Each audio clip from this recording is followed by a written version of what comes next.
जिस महाराजगंज को मुख्यमंत्री नीतीश कुमार जिला नहीं बना पाए और जिस महाराजगंज में मुख्यमंत्री नीतीश कुमार ने विश्वविद्यालय तक नहीं खोला, उसी महाराजगंज में एक युवा नेता खुलेआम लोगों के बीच घूमता है और चैलेंज करता है कि मैं चुनाव लड़ूंगा, जीतूंगा और महाराजगंज को जिला भी बनाऊंगा और विश्वविद्यालय भी खोलूंगा। महाराजगंज में अपना विधायक है, महाराजगंज के पास सांसद है, लेकिन महाराजगंज के पास बेटा नहीं है। मैं महाराजगंज का बेटा हूं। मैंने 1700 दिनों तक महाराजगंज के लोगों के बीच जाकर पदयात्रा की है। मैंने उनकी परेशानियों को देखा है और मुझे पता है कि महाराजगंज की जनता को क्या चाहिए। नमस्कार, मेरा नाम है रोशन झा और आप देख रहे हैं हेडलाइंस बिहार। इस साल बिहार विधानसभा का चुनाव होना है और सभी नए नए प्रत्याशी चुनाव की तैयारी कर रहे हैं, लेकिन आज इस विधानसभा की श्रृंखला में हम बात करेंगे महाराजगंज विधानसभा के बारे में, जहां का एक युवा नेता नीतीश द्विवेदी पिछले 1700 दिनों से पदयात्रा कर रहा है और दावा करता है कि वह महाराजगंज का बेटा है। महाराजगंज को जिला बनाने की जरूरत है और यहाँ के लाखों छात्रों को पढ़ने के लिए बाहर जाना पड़ता है, इसलिए उनकी परेशानी को कम करने के लिए विश्वविद्यालय खोलने की जरूरत है। नीतीश द्विवेदी वीआईपी पार्टी के नेता हैं, मुकेश सहनी की पार्टी के नेता हैं और कई बार उन्होंने अपने आप को साबित किया है।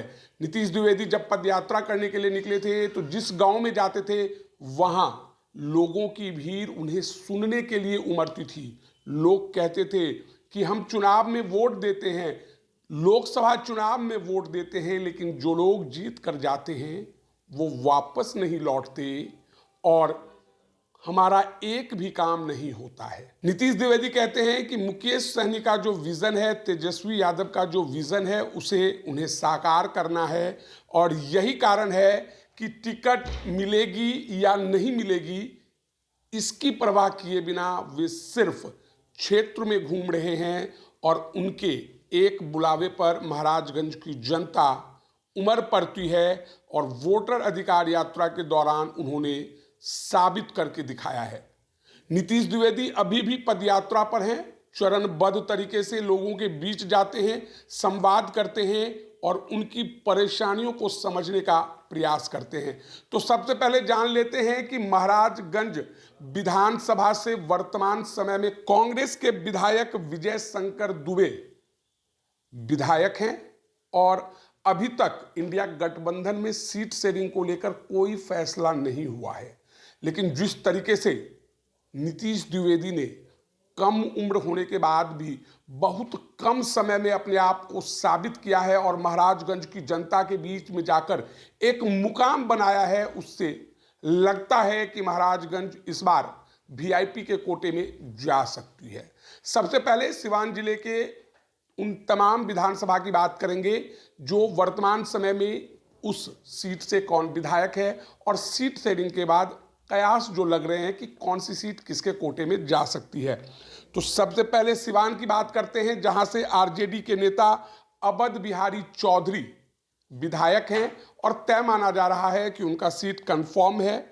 सिवान की बात करते हैं तो सिवान सीट पर आरजेडी के विधायक अवध बिहारी चौधरी हैं और कंफर्म माना जा रहा है कि इस बार भी उनको ही टिकट मिलेगा। महाराजगंज की बात कर लेते हैं, कांग्रेस के पास है, लेकिन वीआईपी पार्टी ने यहां पर चुनाव लड़ने का मूड बना लिया है और जिस तरीके से नीतीश द्विवेदी पिछले 5 साल से लगातार तैयारी कर रहे हैं। आपको याद होगा कि चुनाव के समय कोई उम्मीदवार अपने क्षेत्र में कार्यालय बनाता है, कार्यालय खोलता है और सुबह शाम लोगों से मिलता है, लेकिन नीतीश द्विवेदी लगातार कार्यालय बना चुके हैं, जगह जगह लोगों के बीच जा रहे हैं और उनसे जन संवाद करते हैं। अगर हम रघुनाथपुर की बात करें तो यहां से कयास लगाया जा रहा है कि बाहुबली नेता शहाबुद्दीन के बेटे ओसामा साहब को इस बार चुनावी मैदान में आरजेडी के टिकट पर उतारा जा सकता है। जीरादेही और दरौली लेफ्ट पार्टी के पास है और सूत्रों की माने तो इस बार भी सीट शेयरिंग के बाद यह दोनों सीट लेफ्ट के कोटे में जाएगी। बरहड़िया की बात करें तो बच्चा पांडे आरजेडी के हैं और यहां इस बार कहा जा रहा है कि आरजेडी के ही किसी अरुण गुप्ता को टिकट दिया जा सकता है। महाराजगंज की बात करें तो हमने आपको पहले ही बताया कि नीतीश द्विवेदी का नाम चल रहा है। वीआईपी ने दावा ठोका है कि वहां हमारे समर्थक हैं। वोटर अधिकार यात्रा के दौरान हजारों लोगों की भीड़ देखने को मिली और सिर्फ झंडा वीआईपी पार्टी का दिख रहा था। इसके बाद अगर बात करें तो दुरौंधा और गोड़िया कोठी, दुरौंधा से आरजेडी के विधायक हैं और गोड़िया कोठी से बीजेपी के विधायक हैं और कांग्रेस के कोटे में यह सीट जा सकती है। तो कुल मिलाकर सिवान जिले में महाराजगंज हॉट सीट बना हुआ है। अब देखना दिलचस्प होगा कि सीट शेयरिंग के बाद यह सीट वीआईपी के कोटे में जाता है या नहीं जाता है और वीआईपी उस नीतीश द्विवेदी को टिकट देती है या नहीं देती है जिसने पिछले 5 साल से पार्टी का झंडा, पार्टी का मिशन और पार्टी का विजन महाराजगंज में घर घर पहुंचा दिया। और महाराजगंज की जनता जान चुकी है कि एक युवा नेता जिसका नाम नीतीश द्विवेदी है, जो उनके लिए काम करने को तैयार है और महाराजगंज को जिला बनाने के लिए और विश्वविद्यालय खोलने के लिए तैयार है। तो बहरहाल इस वीडियो में इतना ही। अगर आप हमारा ये वीडियो यूट्यूब पर देख रहे हैं तो सब्सक्राइब कर लें, फेसबुक पर देख रहे हैं तो हमारे पेज को लाइक कर दें। धन्यवाद।